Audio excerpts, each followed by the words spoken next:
어제에 이어서 계속 욥기를 나누고 있습니다. 욥기 25장에는 욥을 정죄하려고 의도하고 있는 빌닷의 세 번째 이야기가 이어지는 내용에, 오늘의 본장은 빌닷의 이야기를 바탕으로 반어법과 비유법을 사용하여서 항변하고 있는 욥의 모습을 보고 있습니다.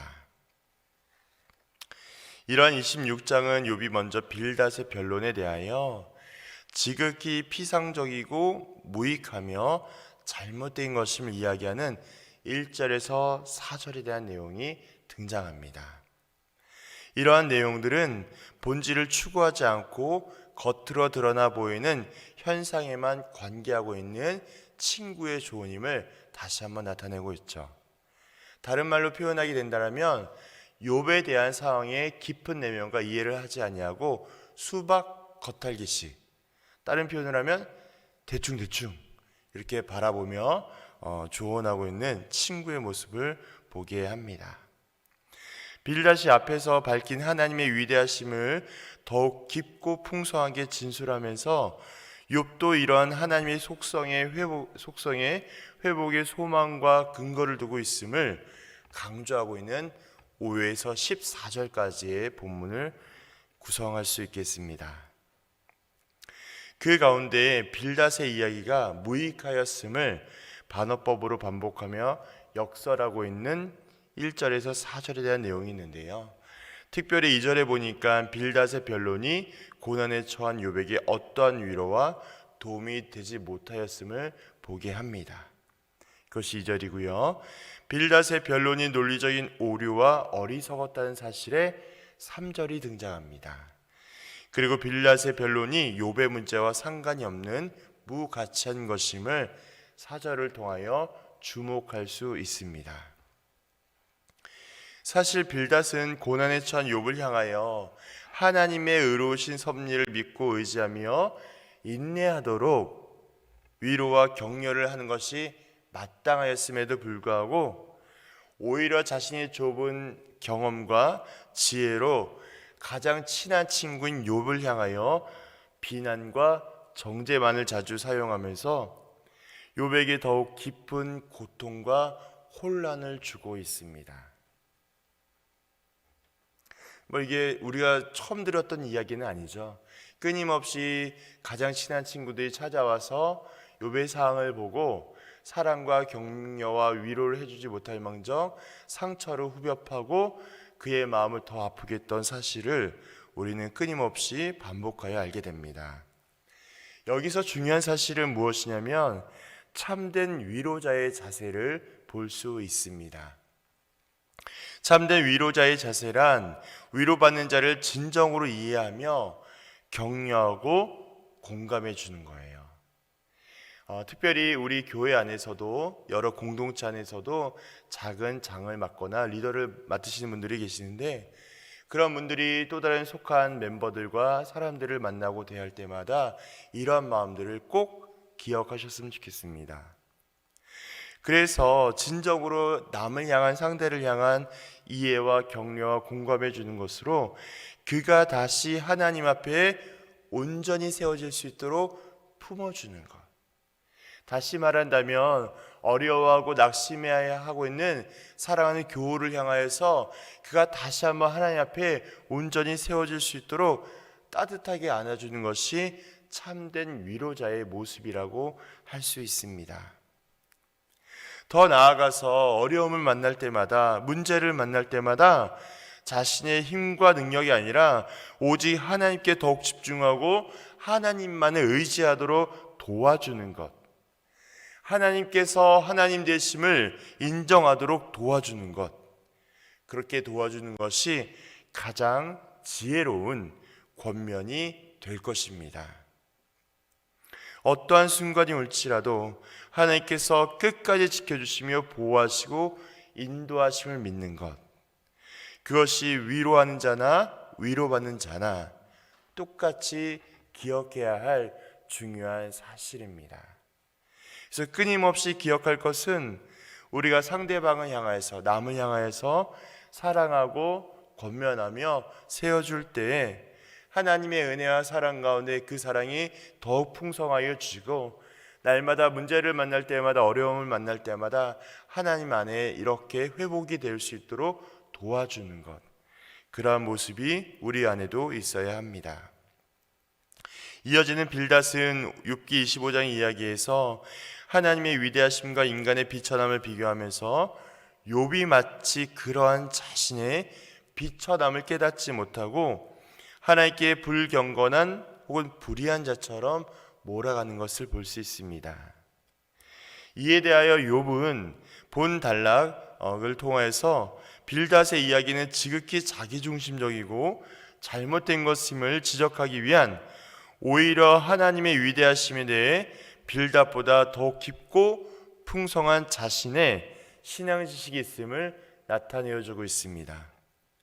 쉽게 이야기해서 빌닷의 이야기를 바탕으로, 빌닷의 이야기는 자기중심적이고 자기의 어떤 경험에 의해서 이야기했다라고 본다면, 욥은 빌닷의 이야기를 통하여 하나님의 깊고 풍성한 신앙의 지식이 여기에 있음을 이야기하고 나타내고 있는 것이죠. 즉 욥은 하나님의 권능과 위엄이 온 우주에 가득 차 있음을 찬양하고, 하늘과 땅의 모든 것을 창조하신 하나님의 위대한 사역과 무한한 능력에 대하여 경외함을 표현하고 있습니다. 하나님에 대한 지식에 대하여 막연하게 언급했던 빌닷에 비하여서 욥은 더욱 구체적이고 생생하게 하나님에 대해 지식을 펼침으로 간접적으로 자신의 바른 신앙 지식과 경건함을 변호하고 있는 것이죠. 더욱 욥은 여기서 하나님의 능력과 섭리가 측량할 수 없는 무한한 것임을 고백하며, 인간이 그 어떠한 일을 완전히 이해하거나 판단하는 것은 불가능한 것임을 이야기하고 있습니다. 다시 이야기 드린다면, 우리에 있는 모든 삶의 가운데 모든 현상과 모든 내용과 일들은 우리의 세상적인 어떠함으로도 이해할 수 없음을 지금 이야기하고 있는 것이죠. 그리고 이것을 통하여 욥은 자신에게 닥치는 고난의 상황, 또한 인간의 좁은 이해와 사고로 단순하며 기계적으로 판단할 수도 없고 인간의 이해로는 도저히 이해할 수 없는 하나님의 섭리가 있음을 암시하고 있습니다.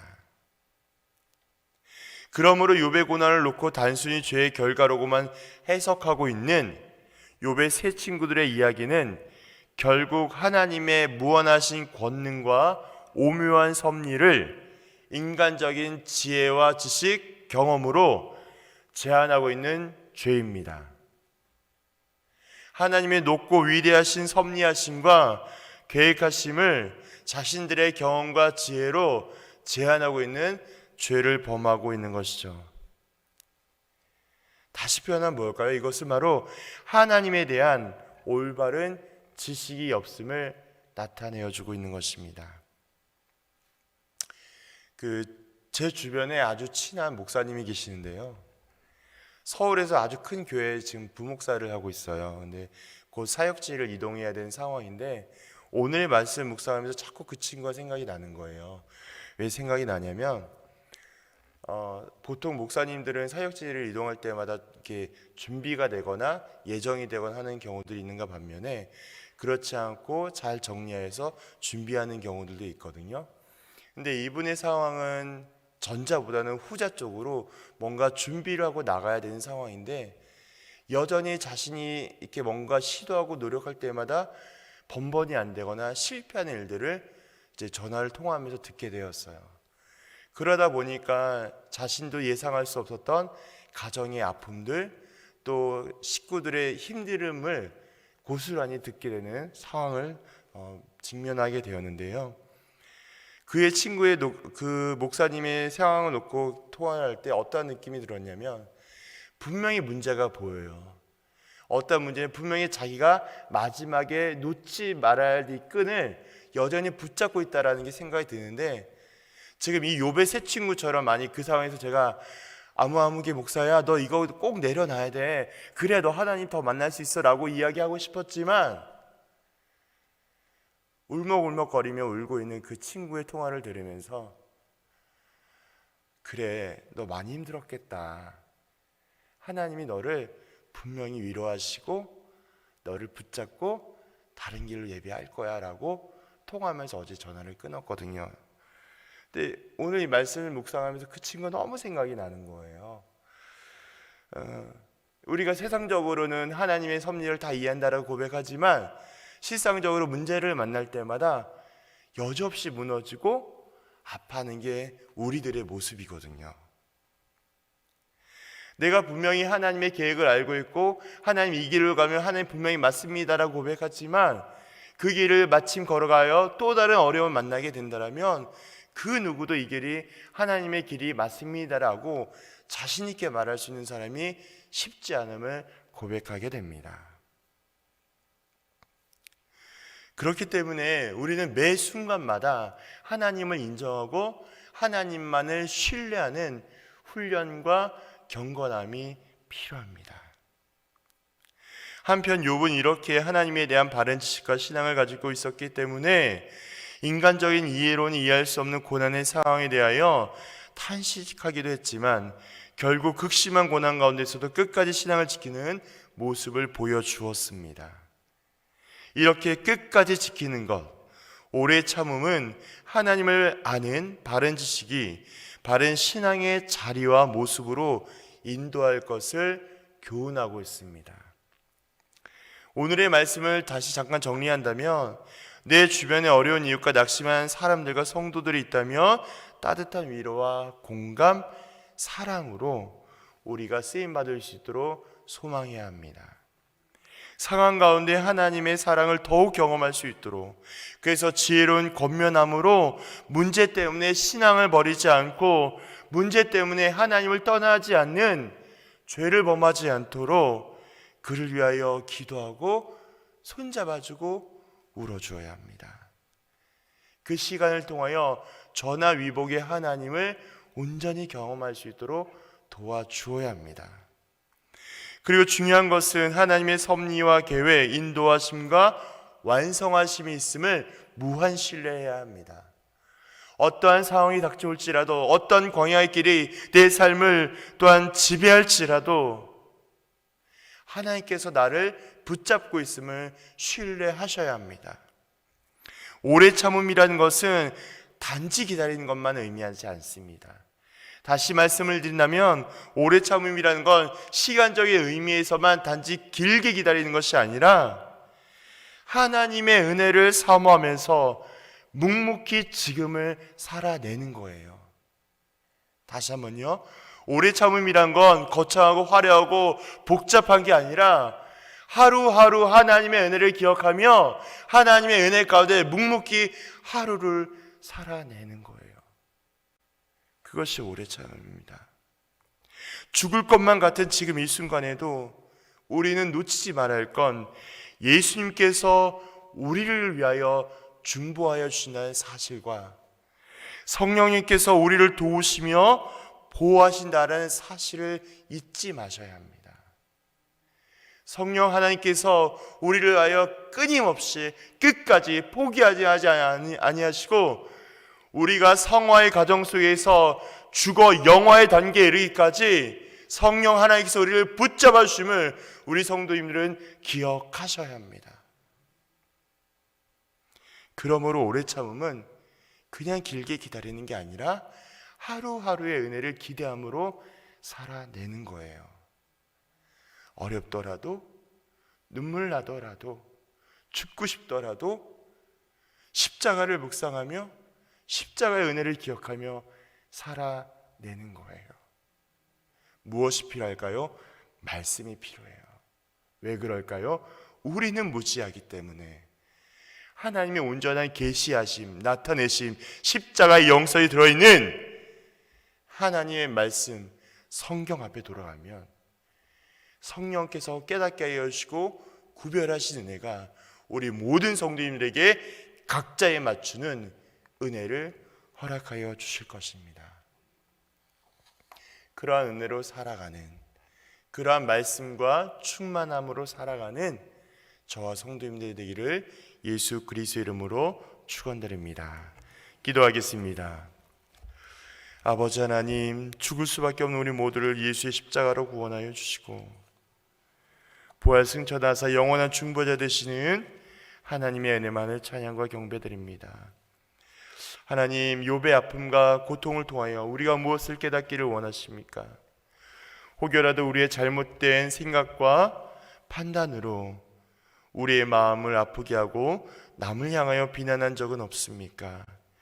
이 시간에 성령께서 우리를 감동하게 하여 주셔서 남을 향하여 비난과 정죄했던 우리의 마음을 깨끗하게 씻겨 나가게 하여 주시고, 혼자 슬피 울며 아파하고 있는 친구와 성도가 있다면 그의 손을 잡고 함께 울어주고 안아주며 하나님의 사랑을 온전히 경험할 수 있는 신실한 믿음의 공동체에 우리 교회가 되게 인도하여 주옵소서.